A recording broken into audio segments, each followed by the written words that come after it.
hablando nuevamente acerca del tema de la profecía, ¿cierto?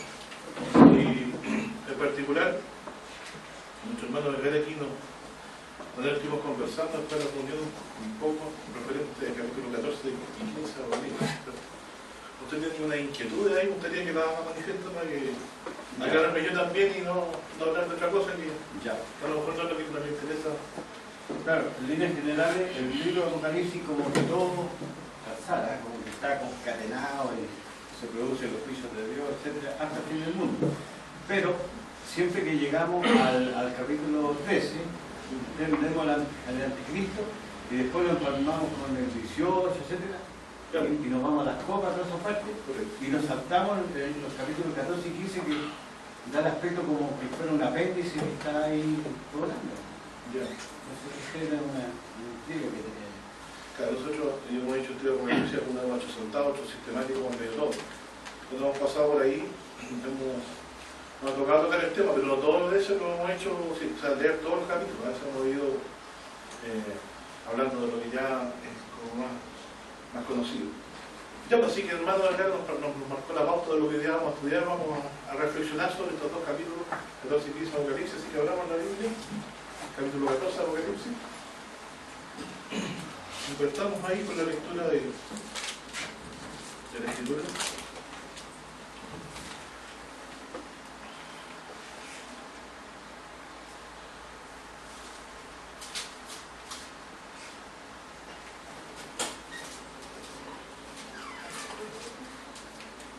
Bueno, aquí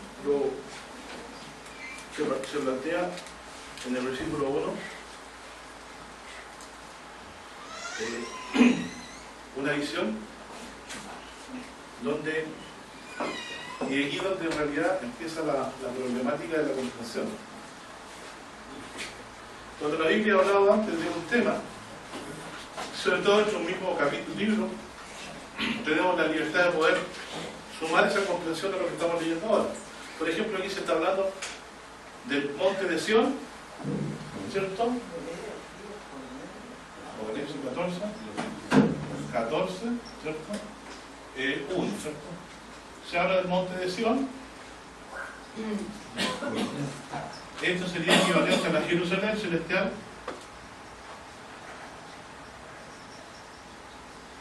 ¿Se acuerdan que lo dice Apocalipsis más adelante también? Jerusalén la celestial. Después se dice el Cordero, ¿cierto? Que es nuestro Señor Jesucristo, ¿cierto? Y los 144.000, ¿no?, de las 12 tribus de Israel. Entonces, ¿qué se sabe de los 144.000?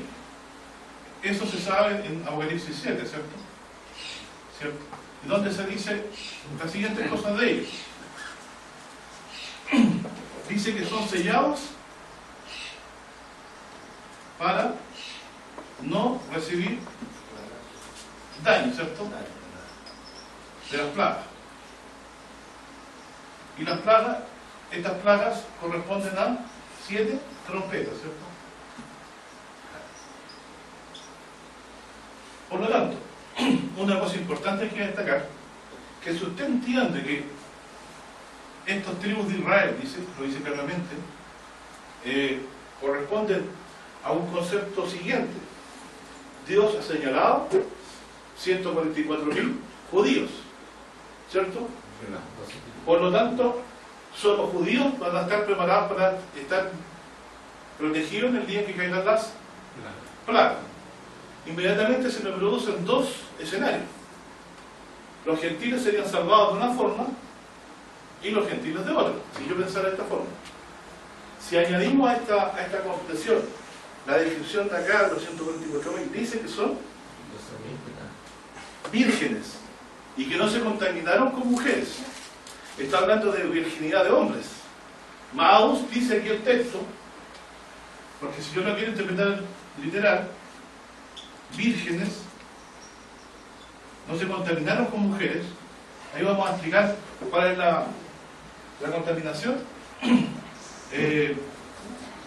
Al decir no contaminación con mujeres, está claramente que está hablando de varones, no está hablando de mujeres. Por lo tanto, con varones. Ante esa comprensión yo llegaría a decir que son solo hombres, sellados para, solo hombres serían sellados y salvos por medio de el sellamiento en el día final. ¿Qué cosas sabemos respecto de esto? Que cuando se enseñaba la segunda venida del Señor Jesucristo, y que Él estaríamos, y que le veríamos como Él, esa enseñanza nunca se predicó simplemente para judíos, sino que también para gentiles. Dice, todos tolerarán. Porque si pensamos que solamente se lanzaron los 144.000, el resto tendría que perecer con las plagas, ¿cierto? Entonces, no llegamos a buen puerto con esta comprensión. Y además, de que, ¿por qué Dios estaría solamente eligiendo judíos? Siendo que sabemos que en el nuevo pacto la circuncisión nada es, y la verdadera circuncisión es la del corazón. Entonces, fíjense cómo Dios nos añade antecedentes anteriores para que tengamos presente la comprensión correcta. Bueno, entonces, si dice la Biblia que son 144.000, son 144.000, pero aquí empiezo yo a especular, ¿no? A lo mejor, yendo a un concepto literal, quiebro la comprensión bíblica. ¿Cuál es la norma bíblica para interpretar las escrituras? Acomodando lo espiritual a lo espiritual. ¿Qué significa acomodar lo espiritual a lo espiritual? Que lo que se dice y se hace incomprensible. Por ejemplo, yo, ¿cómo me puedo nacer siendo viejo? ¿Volverme al vientre de mi madre? Eso le digo, es necesario que nazcas de nuevo. Esa comprensión había que acomodarla a lo espiritual. Porque, yéndose literalmente, ¿qué entendió en este caso Nicodemo? Que tenía que volverse siendo viejo al vientre de la madre, y eso era imposible. Aquí, si sigo yo literalmente, con mi razón, diciendo, bueno, son mujeres, no son mujeres, son solo hombres. Eso es lo que está diciendo el texto. Que yo tengo que ser un varón judío para poder ser liberado de las plagas de ese día. Y creyente en Jesús, ¿se entiende? Entonces, valdría y pesaría al pertenecer a las 12 tribus de Israel. Siendo que la Biblia dice que en el nuevo pacto, de ambos pueblos hizo uno. ¿Desde cuándo? Ambos pueblos son uno. Desde que el Señor Jesucristo rayó la cédula de los ritos con los censas, la quitó del medio y la clavó en la cruz. Por lo tanto, debemos entender, pregunto, ¿los apóstoles de Jesucristo son reyes en el reino de Israel o no? ¿Y sobre qué gobiernan? Sobre las 12 tribus de Israel. Perfecto. ¿Los apóstoles de Jesucristo son apóstoles de los judíos o también de los gentiles? Entonces, cuando habla de que reinará sobre las naciones de Israel, nos dirá también, si hay una nación, un redil y un pastor, y de ambos pueblos hay uno, y Dios habla que las 12 tribus son las cuales van a gobernar los apóstoles, claramente está hablando que esas tribus son nosotros. Por lo tanto, si los apóstoles van a gobernar a las 12 tribus, también nos gobernarán a nosotros, porque nosotros hemos sido hechos ciudadanos de Inglaterra. Hemos sido ciudadanos de la República de Israel. Miren lo que dice. Entonces si yo me voy literalmente a esto y no me pongo presente la enseñanza paulina de acomodar lo espiritual a lo espiritual, inmediatamente rompo la comprensión de la escritura. Y no estoy entendiendo lo que corresponde. Por lo tanto, ¿qué se tiene que entender aquí? Que está hablando de judíos y gentiles. Es decir, que la esperanza de que usted sea señalado y no busque las plagas, también es para usted siendo gentil, porque Dios de ambos pueblos ha hecho uno solo. Usted cuando digan la tribu de Rubén, la tribu de Efraín, mire, yo no sé, pero sé que el Señor me tiene contado en su pueblo. No sé dónde me tiene contado, si la de Zabulón, la de Talí, la de Judá, pero yo pertenezco a esa ciudadanía. Amén. Pero muéstreme usted de dónde. Bueno, yo he seguido las pisadas de Abraham. ¿Qué pisadas? Las de la fe. Y dice, el creyente es bendito, ¿cómo dice la Biblia? Como su padre Abraham, ¿cierto? Así que estamos claros, hermanos, que tenemos que seguir esa comprensión, porque no estaríamos como lo espiritual a lo espiritual. Bien, entonces, avanzando un poquito, vamos a leer las características, a ver si podemos acomodar lo espiritual a lo espiritual de estas descripciones. Decía entonces, ¿cómo son los 144.000? De las 12 tribus de Israel, ¿cierto? Son sellados para no recibir las plagas. Por lo tanto, son personas que van a estar presentes en la venida de Jesucristo. Algunos piensan que no van a morir. ¿Y de dónde sacan eso? Además, ustedes lean ahí y van a encontrarse que algunos van a aparecer por causa de Jesucristo. Bueno, ¿cuáles son las características entonces? Vírgenes. Y aquí voy a darle una explicación. El sacerdote, cuando se casaba en el Antiguo Testamento, leyendo las leyes de él, no podía tomar por esposa a mujer repudiada ni infame, dice. Tenía que tomar mujer en su virginidad, dice, porque era hombre consagrado al Señor para ofrecer la ofrenda ante el Señor. Eso dice el libro de Deuteronomio, el libro de los Números lo dice. O sea, el requisito máximo de un sacerdote era ser casado con una mujer virgen. Entiendo que también él debía hacerlo, entre comillas.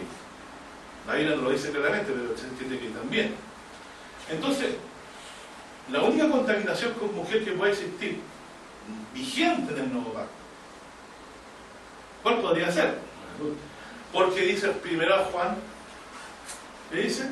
O sea, que dice Tito, al inmundo, todas las cosas le son inmundas. Para el limpio, dice, todas las cosas le son limpias. Entonces, para nosotros, ¿qué es lo que es inmundo hoy? En el nuevo pacto. No podemos hablar de los muertos. Nosotros no nos contaminamos por los muertos.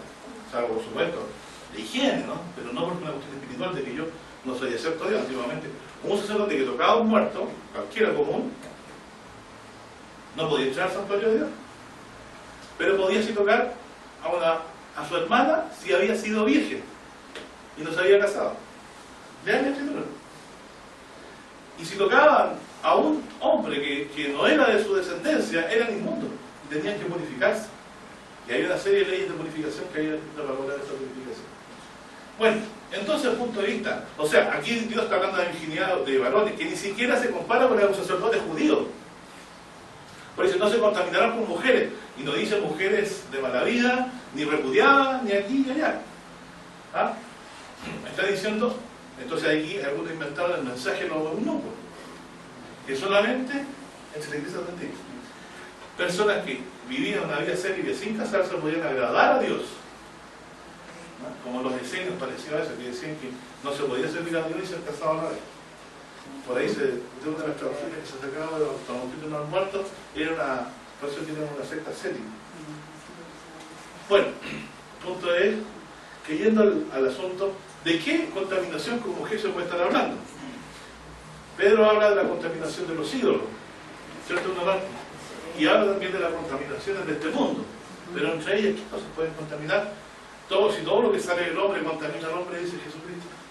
Todas las cosas que salen del hombre, esas son las que contaminan al hombre. Adulterio, fornicación, todas esas cosas. Entonces, podríamos decir que contaminarse con mujeres sería equivalente a fornicación, el único pecado. Y fornicar significa amar a otro, que no es el que corresponde, en términos bíblicos, no en términos legales. Legales sería otra cosa. Pero en términos bíblicos, fornicar con otros dioses significaba amar no a Jehová Dios, sino a otros dioses, y porque se le rendía culto y se olvidaba del culto a Dios y a su ley, y obedecer su ley. Por lo tanto, la comprensión correcta espiritual sería que ser virgen significa no ser devoto, significa permanecer siendo del que te ha tomado por, o de quien hemos tomado por mujer, ¿cierto? Si habla de virginidad, se refiere a ser fieles a alguien. Y la única virginidad que yo encontraba en la escritura es la que está en 2 Corintios 11. Vamos a leerlo eso.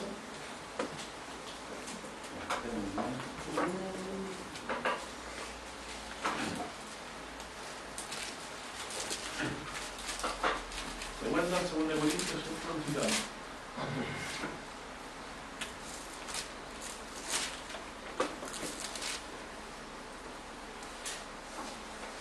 Pero aquí lo digo por mujer, pero creo que es algo malo en el escritor. Dice, 2 Corintios 11, ojalá toleraseis un poco mi locura, empero toleradme, pues os celo con celo de Dios, porque os he desposado, dice, a un marido, para presentaros como una virgen pura a Cristo.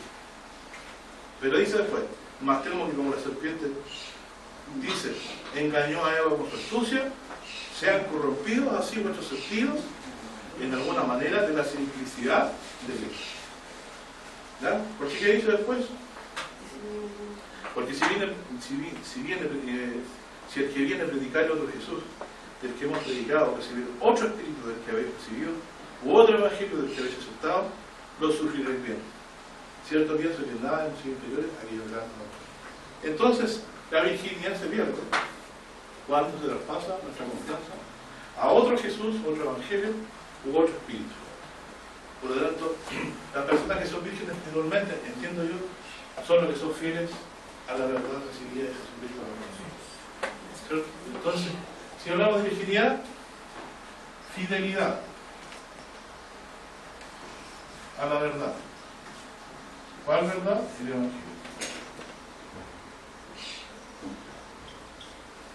No llegamos tan complejo ahí, ¿verdad? Y los demás son todos muy fáciles. ¿Qué otra característica más tiene los demás? Y volvemos a... Que serían Jesús por favor. Aquí nos van a decir expertos a acomodar a la Biblia a la Biblia. Ya. Y aquí empiezo a decir yo que yo pertenezco a este grupo gozosamente. Porque el 14 dice: tenían el nombre de su padre escrito en su frente.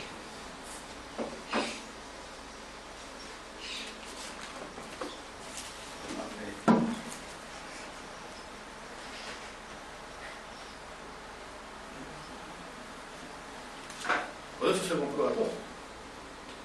Apocalipsis 22, ¿qué lo puede leer, hermano de acá?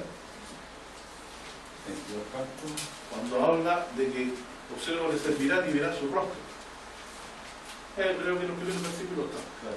Dice, y no habrá más maldición, sino que el trono de Dios y del Cordero estará en ella, y de sus siervos les servirán, y verán su cara y su nombre estará en sus frentes. Ya. Entonces dice que los siervos les servirán. Verán su cara y su nombre estará en sus frentes. ¿Pero qué dice que estará en medio de ella? El trono de Dios. Entonces, estos que tienen el nombre escrito sirven a Dios delante de su trono, ¿cierto? En su presencia.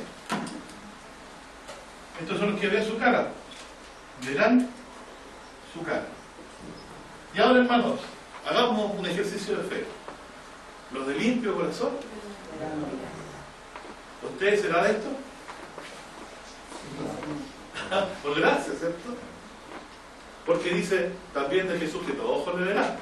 Así que quedamos claramente probados con esto, de que 144.000 significa, como dice, judíos salvos por la fe y gentiles salvos por la fe, ambos un solo pueblo, ambos hijos de Abraham. Si me dicen a mí que yo soy hijo de Abraham, ¿me la tengo que creer o no? La Biblia lo dice. Dice, somos benditos con el creyente Abraham. Dice, somos ciudadanos. Dice también, ¿no?, participantes de la rica savia de la oliva. ¿Qué significa eso? Que yo bebo de sus promesas y de lo que le ha dado vida a este pueblo. Todas las promesas que han dado vida a este pueblo. Porque ¿para qué nos levantó el Señor? Para que anuncie sus verdades. Y nosotros hemos tomado estas verdades y las hemos recibido. Por lo tanto, en espíritu nos hemos unido a ellos por la fe y por la sangre de Jesucristo y pertenecemos a un mismo pueblo. Hablar distinto es todavía confiar en la carne. Es decir, dándole validez a ritos, a sentencias genealógicas, cosas que ya no tienen nada que ver con la fe, sino que son solamente el orgullo humano, ¿no? Así que aquí llegamos prácticamente a nuestra comprensión, ¿verdad? Verá su cara. No es un privilegio absolutamente, pero es un privilegio. Después dice,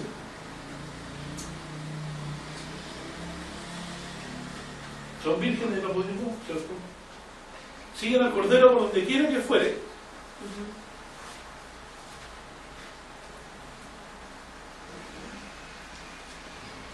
¿Cómo se puede decir esto de esa forma a los buenos bereanos que están aquí? Yo estoy en Apocalipsis 17, busquen los bereanos, ¿verdad? ¿Cómo podría decirse de otra forma? Porque dice, siguen al Cordero. A ver, ¿qué se le viene a la mente cuando dice siguen al Cordero? ¿Se acuerdan las palabras de Jesucristo? Y las ovejas, ¿qué hacen? Y lo siguen, ¿cierto? Entonces seguir significa ir tras Él, que es el que dirige. Eso significa la misma, el ícono del pastor y las ovejas. Entonces, ¿por qué dice que siguen al Cordero por donde quiera que fuera? O sea, si el Cordero va a un hotel, ellos van al hotel, en el cielo, y se van a un resort celestial que se mira allá, o se refiere a qué cosa. Algo modo espiritual o espiritual, porque yo voy a pensar que vamos a andar todos en caravana detrás de Jesucristo caminando. Pero yo puedo seguir a Jesucristo sin tenerlo aquí, quizás. Puedo ir tras de él, ser su discípulo.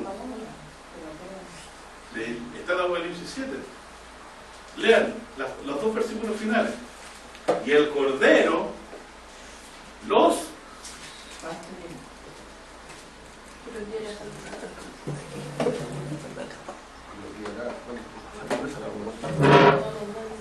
el Cordero los pastoreará.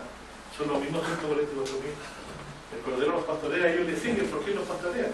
Ese es el concepto. Ahora, dígame usted ahí, ¿a dónde los guía el Cordero? ¿Por qué las ovejas siguen al pastor? Señor, dame de esa agua. Señor, dame de ese pan. ¿Ah? Si seguimos al Señor, nos dará ese pan y nos dará esa agua viva para siempre. Parece que también de esto sabía con esta certeza David, porque decía, mi copa está rebosando porque Jehová es mi pastor. Y trae tranquilidad al alma decir eso, ¿no? Amén. ¿Por qué? Porque la oveja no tiene problema. Sí, el que lo dirige un buen guía es Jesucristo. Los lobos no nos van a morder si los siguen, ¿cierto? Y ellos van a tener sustento. Dice, su vara y su callado me infunden en mí. Pero para la mesa delante de mí, la presencia de que me gusta la. ¿Cierto? Bueno, solamente si se encuentran estas cosas bonitas cuando se ponían en escritura. Por ahí leí, no lo noté, pero reflexionaba porque decía que de los sacerdotes el aceite era su corona. Era como recibir un reinado, un rey. Y ahora lo que muchos han divagado y han tenido problemas, primicias para Dios. ¿Algo así dice? Son primicias, ¿cierto? Compradas.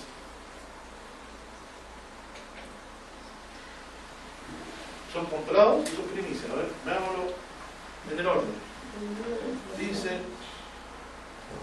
estos fueron comprados entre los hombres por primicias. Y ahí, el hermano que sabe y se dará cuenta, tiro de algo. Que hay algo raro. Primicias, comprados por primicias.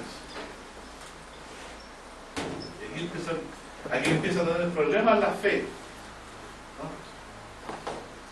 Porque dicen, los judíos son primicias dentro de los gentiles. Dice, ¿qué tiene el judío? Más que el gentil. Es que le fue a dar la ley. Pero le aprovechó si no la guardó. Tampoco. Se acabó la experiencia. Entonces, respecto a hacer acepto a Dios, ¿sirve eso? No, porque si la tienes primero y no la guardas, no te sirve. Y la circuncisión, si es una señal de Dios, que sea en el cuerpo. Si la tiene en el cuerpo, pero eres rebelde a Dios, eres incircunciso. Por lo tanto, para afuera ese concepto. Ahora entonces diga una cosa interesante aquí. Las primicias se compraban. ¿Cómo qué número de las primicias? Lean los libros de Deuteronomio, los números, no los voy a leer aquí, los tengo ya anotados, incluso los sacaron entonces, pero de las cosechas, los primeros frutos se traían una cantidad. Se había primicias de trigo, de vino, de aceite, de miel y de todos los frutos de los árboles. Los primeros frutos.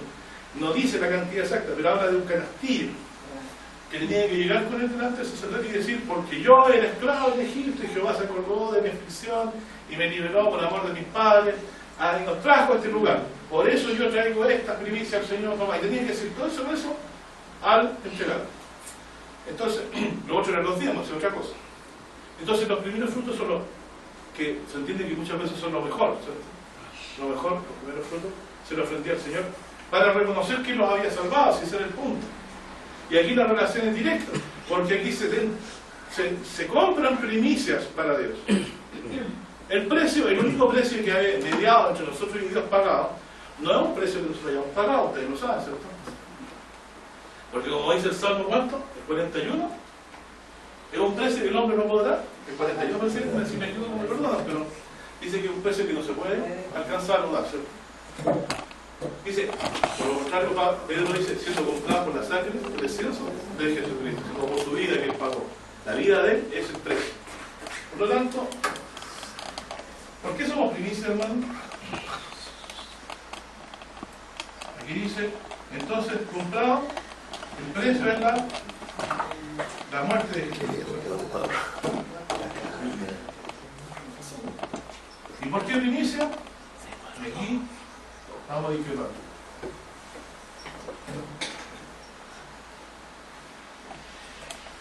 ¿Cuál es el lugar más alto que puede llegar a usted en la nación judía? ¿O a? ¿Y los que resucitan? ¿Y el que sería ser qué? ¿Ves la relación? Por la resurrección somos glorificados con Cristo e incluso sentados a la diestra de Cristo. Dice, juntamente nos resucitó y nos hizo sentar en lugares celestiales con Cristo. Es decir, hemos sido llevados a la presencia misma de Dios, aceptables por la sangre de Jesucristo, ¿cierto? Y además tratados y considerados delante de Dios como reyes y sacerdotes. Bueno, y si todos los salvos van a ser reyes y sacerdotes, ¿quién van a gobernar si son todos reyes? ¿No le parece muy interesante la pregunta? Y todos bien, supongamos que este grupo de salvos. Aquí empieza un gran misterio. Imagínense que este sea equivalente a todos los salvos, de todos los tiempos. Vemos un infinito que se dijeron que nunca puede ser infinita la vida humana, pero todos los salvos, todos los tiempos. Y todos estos son reyes y sacerdotes. Vamos ordenando. Primero los apóstoles, gobernadores de las 12 tribus. Lo dijo Jesucristo, así que hay que solo saberlo, ¿no? Y los demás reyes y sacerdotes. El sacerdote me queda claro, porque dice que estarán delante de su trono. Dice, no salen más de su templo, dice la gran multitud, que nadie puede contar, de todo el lenguaje puede conocer. O sea, los gentiles dentro del templo de Dios para siempre blasfeman a un judío, porque para él tiene que ser de la nación, tiene que descender. Nosotros sabemos que ellos nunca entendieron ese tema. Jamás Dios los escogió a ellos por ser un pueblo mejor que los demás, sino por ser el más insignificante de los pueblos, por hacer misericordia a sus padres. O sea, los escogió por gracia. Y hoy también Dios nos ha escogido a nosotros por gracia, como a ellos. Así que por favor no temamos a eso. La única diferencia fue que Dios vino a ellos primero en la palabra, pero a ellos no les sirvió de nada porque no la recibieron con fe. Porque está escrito que ellos en la piedra de ángulo la desecharon. Bueno, respondamos esto. Porque estamos hablando de primicias. Bienaventurado que tiene parte en la primera resurrección. Serán reyes y sacerdotes con Cristo y reinarán con él 1000 años. Me equivoco, lo dice este, se lo dice. No es Apocalipsis 20. ¿Qué más primicias que eso se puede ser? Si usted está en la parte más alta de lo que puede ser el poder del pueblo, ¿no? Pero bueno, ¿quién es el pueblo? ¿Quiénes son los gobernados? En el reino de Dios. Se atreven a decirlo, ¿no?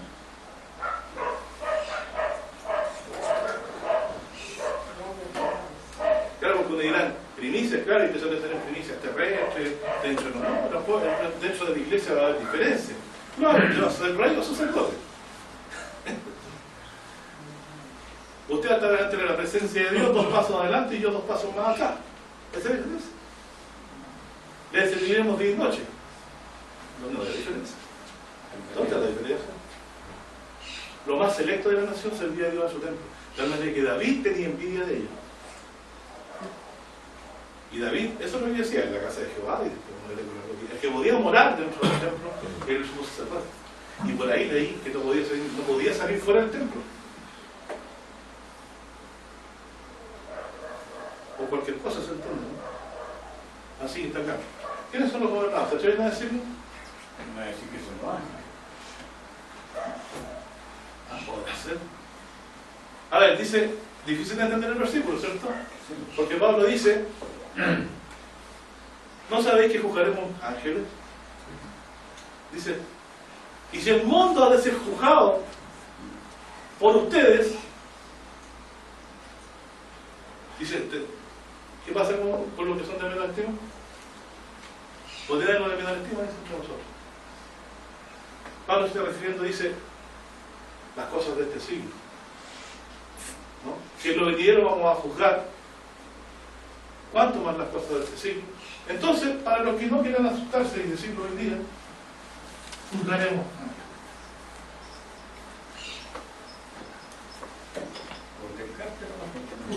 Y no son las cosas de este siglo, no solamente eso, sino que miren lo que pasa. Juzgaremos ángeles y dice que son las cosas del siglo venidero. Y siglo venidero implica reino de Dios.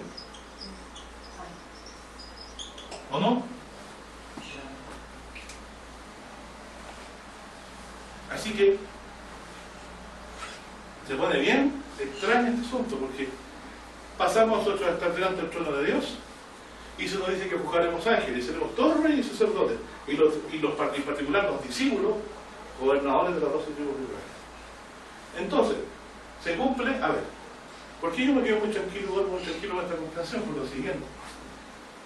¿Cuál es la aspiración de Dios? Referente al pueblo de Israel. Que debía ser una nación de sacerdotes y gente santa. Y aquí lo logra. Porque digas toda la tierra. Entonces, Dios lo logra aquí. Bueno, y pareciera, por lo que la Biblia habla de juzgar ángeles, que vamos a juzgar en el reino de Dios, en lo que es de Dios hoy. Así que bueno, pero lo que importa aquí comprender es que Dios nos declara primicias compradas porque nos compró por la sangre de Cristo, y porque en el reino de Dios seremos reyes y sacerdotes, estaremos delante de su trono y veremos su rostro. Es lo que dice la Escritura. Amén. A ver si por lo menos siquiera ahondamos más en el otro tema, porque nos iríamos por otro lado. Bueno, eso en cuanto al 14. ¿Ya? Hemos ya hecho la hora. Por lo tanto, ahora ¿qué podemos hacer del resto del capítulo? Para terminar este capítulo al menos de 10 y para seguir con el otro. No va a dar todo el estudio, por eso no. Después dice la Escritura que menciona esto. Ah, y una cosa que se nos olvida siempre, nosotros aquí cantábamos. ¿Cierto? Un cántico nuevo.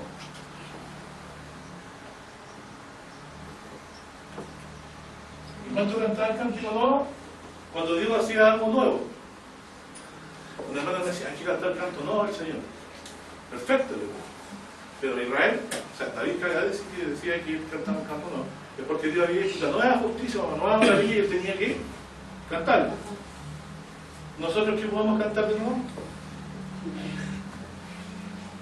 En lo relativo a la salvación, muchas cosas, ¿cierto? Que Dios nos ha ganado, pero cierto va a ser la misma realización. Y el cántico nuevo que cantan ellos, ¿por qué es nuevo? ¿Qué va a cambiar de aquí a la venida del reino de Dios? Que nosotros vamos a alcanzar la gloria. Y eso es lo que dice Jesucristo. Que obras mayores que estos mostrará, de suerte que os maravilléis.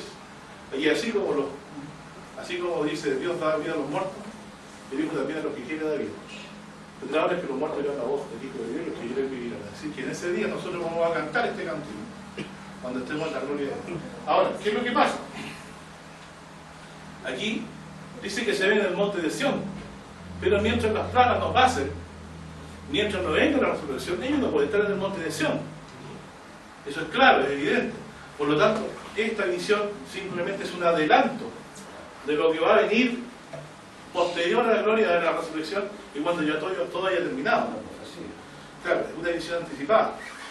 Como por ejemplo, como dice ahí, me paré y vi subir sobre la chula de la tierra, dice, etcétera, una voz, pero son cosas que no han ocurrido.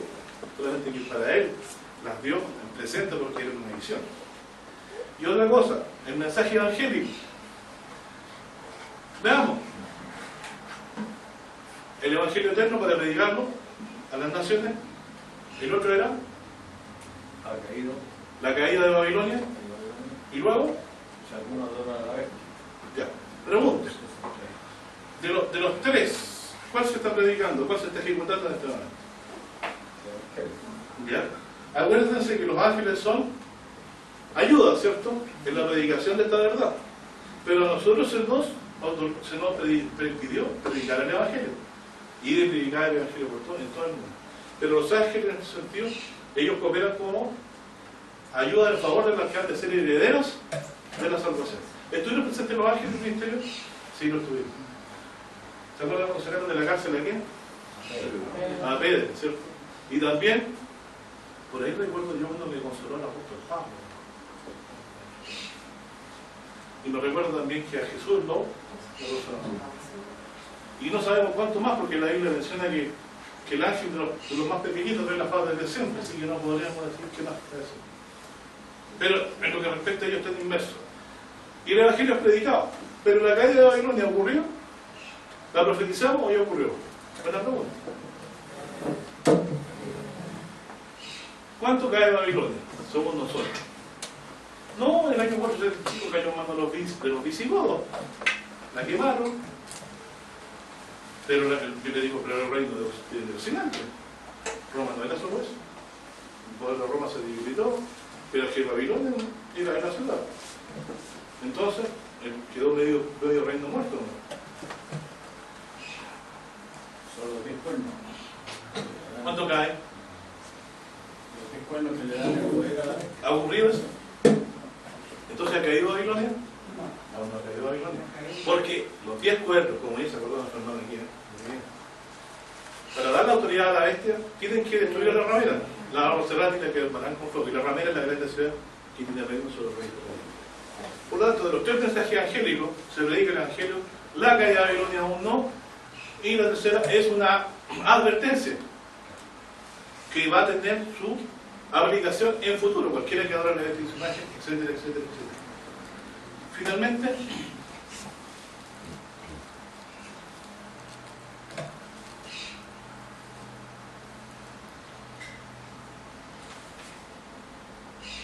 ahora hay una advertencia, la pueden leer ustedes, ¿cierto? Yo me quiero citar, miren la tensión que se crea aquí, porque así se puede entender este capítulo.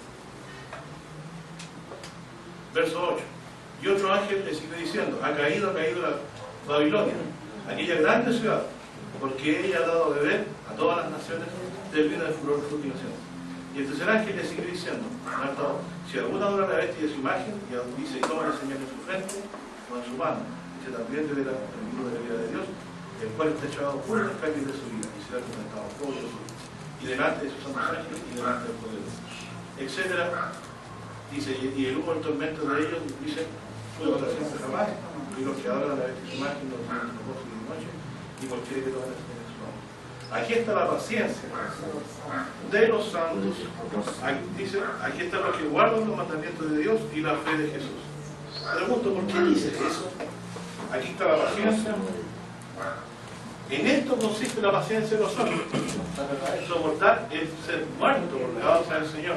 Por eso les digo que de estos 144.000 que alcanzan victoria, no la alcanzan paseando en el campo. Ellos son perseguidos y atribulados en el tiempo que reina la bestia. Acuérdense que ¿cuánto tiempo perseguirá a los santos? 42 meses. Y a la guerra contra los santos. Y también dice la Escritura que la serpiente se va a hacer guerra contra la descendencia de la mujer que guarda los mandamientos de Dios y de la Jesús. Así que si tenemos ejemplo, solamente aquí está diciendo no, que la paciencia nosotros desde ese tiempo consistirá en sobrellevar eso. ¿Y qué tiene que ver con lo que está diciendo?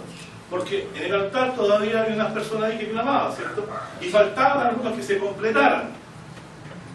¿Quiénes faltan que se completen? Los del tiempo postrero, los que vivan en ese tiempo, que mueran por causa del Señor Jesucristo a manos del Anticristo. Porque dice aquí, verso 13,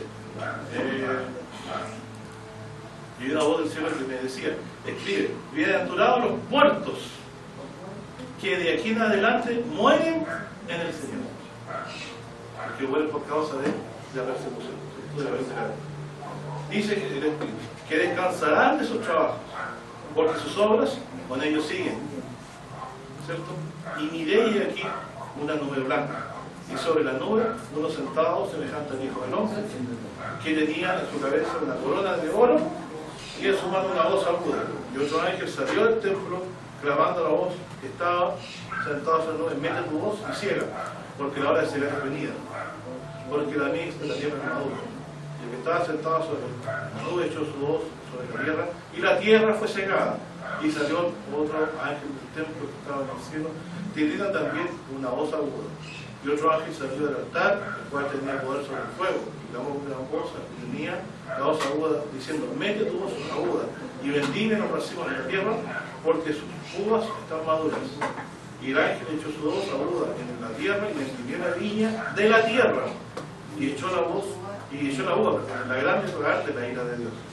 Y el lagar fue hollado fuera de la ciudad, y del lagar de los ángeles hasta el freno de los caballos, por 1600 hasta en una gran edad, fuera de la ciudad. Preguntación respondida por dos cosas. Jesucristo, cuando viene a Magedón, viene con ropas teñidas en sangre, ¿cierto? Dice que pisa el lagar de la ira de Dios, ¿cierto? Para indicarnos que el Magedón es el día del lagar. Isaías 63, hermano Vergara, si puede leer los primeros versículos, bueno, estamos terminando.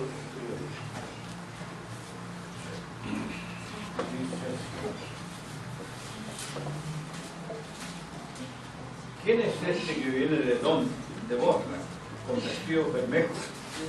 Este hermoso en su vestido, que marcha en la grandeza de su poder. Yo, el que habla en justicia, grande para salvar. ¿Por qué es bermejo su vestido y sus ropas como el que ha pisado el lagar? Pisado he yo solo el lagar, y de los pueblos nadie fue conmigo. Los pisé con mi ira y los hollé con mi furor, y su sangre salpicó mi vestido y ensucié toda mi ropa. Porque el día de la venganza está en mi corazón, y el aire de mi redimido es venido. Ya, entonces, si están bienaventurados, dice, los que mueren en el Señor, ¿cierto?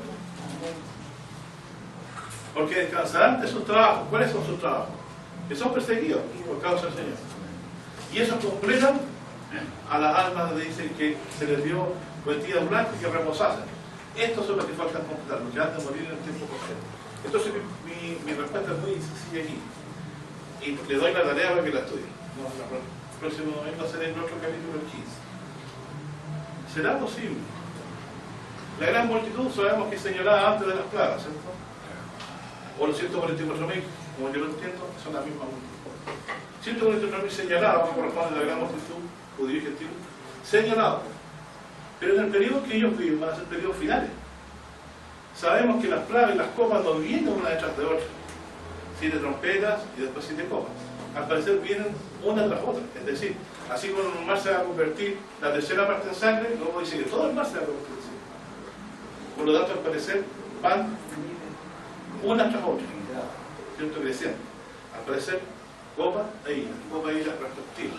Entonces, yendo al punto final, ¿cierto? También la misma gente que pase por ese periodo, van a ser los 194.000, va a estar presente en el tiempo que esté obrando este poder, pero del cual no tememos, porque acuérdense que el morir es ganancia, ¿cierto? El que ama su vida, más el que la menosprecia por causa de mí. Entonces queda claramente establecido lo siguiente: ¿quién será la multitud en el mar de vidrio que alcanza la victoria sobre la bestia y su imagen? ¿Serán los mismos 144.000 que van a pasar por la aflicción, o serán un grupo distinto? ¿Qué piensa usted? ¿A quién les toca soportar la persecución? ¿A los 144.000? ¿O la gran multitud que señalaba para no recibir las copas? O sea, las plagas de la trompeta y las copas. Pero sí van a ser sometidos a la prueba de la persecución. Porque hice la guerra contra los santos y los vencían. Entonces, el mismo grupo de los 144.000 que está presente en los días finales del mundo, en medio de todo esto, castigo que Dios envía, y que es perseguido para que de ellos mueran los que faltan y se completen, según lo que Dios le hablaba a las almas que estaban bajo el altar, clamando. Son los mismos que alcanzan la victoria sobre esta imagen. Son los mismos que van a parar al mar de vidrio pescado con fuego y van a cantar cánticos, ¿no? De gloria a Dios. Y lo importante aquí es que ellos cantan, ¿cierto? Y que ellos van a alcanzar gloria en la presencia de Dios y en su templo. Y les digo una novedad, de eso van a ser ustedes, ¿cierto? Todos nosotros vamos a pertenecer a este gran grupo que vamos a estar presentes en el día. Porque la gloria que ellos van a recibir, ya sea que estemos en ese tiempo, van a ser las mismas. Acuérdense que el Señor, ¿qué hace? Bueno, no sé si tú con 4.000 van a ser un grupo muy especial, en el día final, pasando por todas las aflicciones, y los que trabajaron menos, ¿le va a pagar menos? ¿Cómo la historia de la palabra? Uno empezaron desde la mañana. ¿Qué quiere decir? Fue más duro para ganarse la plata del día, ¿cierto?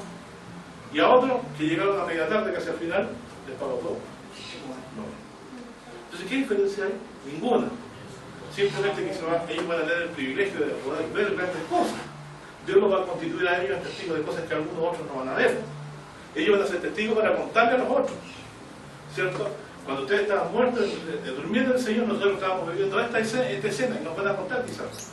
Esa es la gran diferencia. Bienaventurado que no puede ser dicho testigo de esas cosas, ¿no? Bueno, mi hermano, hasta aquí quedamos en este estudio. Espero que haya sido de beneficio. ¿Sí? ¿Tienen hermano que decir algo? Sí, a mí me llama la atención. La comprensión es acomodar lo espiritual, porque aparentemente, literalmente, era beneficiado un solo grupo aparentemente. Y varones, ¿no? Claro, sin embargo la enseñanza aquí es para todos. Además que el mismo Jesús cuando habla del sermón del monte, todas esas bendiciones que bendito dice el que los de tu corazón verán a Dios, al final son estas mismas personas. A lo que voy yo, al hecho, eso ya lo he aclarado, pero quizás decir unas pequeñas palabritas respecto a por qué Dios esconde, porque Dios no ve. Claro. Es muy sencillo. Y lo ha hecho varias veces. Cada vez que Israel contaba, mostraba debilidad de confianza en Dios. Cada vez que se cuenta, el ser humano se induce a debilidad en el número de las personas. Por eso Dios prohibió hacer censo en Israel y pagó caro David con hacerlo. Cuando pecó contra Dios murieron como 23.000 personas. 23.000 murieron. A mano de Dios por la pestilencia que desató por causa de él haber pecado contra Dios y no haberlo contado. Porque cuando se contaba tenía que hacerse un sacrificio y él no lo hizo. Y cuando quiso aplacar la ira de Dios, tuvo que comprar en la era de Ornán Jebuseo, que después se convirtió en el monte de Sión, ¿no? En el lugar que Dios escogió para hacer el templo, tuvo que hacer sacrificio ahí. Y fue tanto lo que quedó impactado porque dice que vio al ángel de Dios con la espada contra Jerusalén. Levantó la mano y dice que se aterrorizó ahí y ofreció sacrificio a Dios para aplacar su ira por haber contado al pueblo de Dios. No se puede contar al pueblo de Dios, es una ofensa a Dios, porque es como decirle a Dios, mira las estrellas del cielo. Le dijo Dios y cuéntalas. Sí, bueno. No, si las puedes contar. Así será el crecimiento. Entonces uno puede decir, ¿será tanta?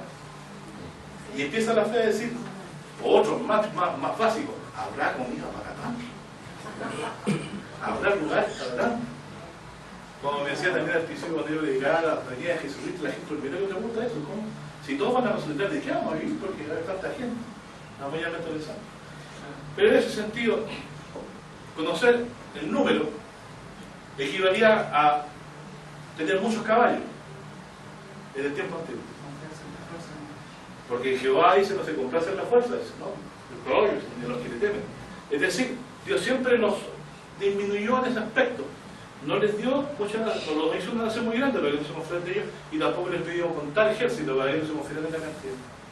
Acuérdense, cuando salvó Israel por medio de Gedeón, lo primero que se encargó es que fueran muy pocos. Porque de la misma manera el Señor, cuando nos da un número, nos dice que son pocos.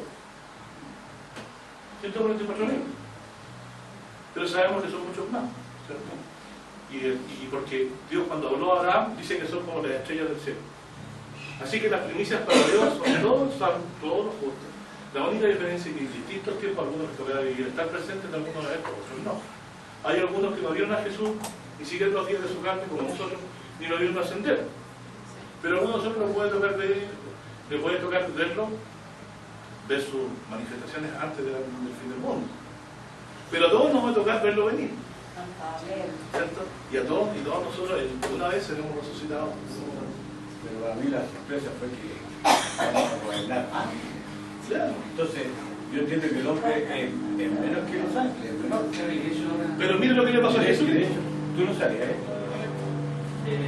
Sí, como lo había leído, dice, lo dice, primero a los ángeles. Es que mire, yo por mucho tiempo tuve dudas, precaución con esos versículos, pero me persuadió el texto, dice, que si hemos juzgado las cosas de este siglo, ¿cuánto más la del venidero? Y no cuadra que todos sean reyes y sacerdotes y no haya pueblo que gobernar. No cuadra. Así que, aquí ¿qué es lo que pasó? Jesucristo, siendo Dios, se hizo hombre. Dios lo hizo solo uno. Y Dios tomó de lo que no era y lo sentó a su diestra también. Porque dice que al que venciere lo sentaré y se junto conmigo en sus dones. Así que, realmente, junto con tener el cuerpo glorioso de Jesucristo, vamos a tener su autoridad inmerecidamente. Por lo tanto, mi hermano, veamos que no por las glorias que vamos a alcanzar de mandar a otros, sino que más bien por el considerarnos tan grande bendición del Señor de vida eterna ya, incluso más otras cosas como esta, es realmente sorprendente. El mismo hecho de tener un cuerpo semejante de la gloria de Jesucristo, ya por eso, porque dice, se siembra un cuerpo animal, resucitará este primer cuerpo, queda claro y evidente de que nuestro Dios nos ha bendecido mucho más allá de lo que merecemos. Y todo esto es por gracia, ¿no? Por la fe en Jesucristo. Así que bueno, dejémoslo hasta aquí, después seguiremos. Pero sí que tenemos un antecedente antes del próximo estudio. Para que lo dudes, ¿será que la misma gente que padezca todas las aflicciones, los 144.000 que están sellados para pasar ese tiempo, será que ellos mismos serán los que van a alcanzar la victoria sobre esta imagen? Esa es la pregunta, ¿cierto? Yo creo que sí. Pero le hago la pregunta para que ustedes investiguen. Que Dios nos bendiga a todos.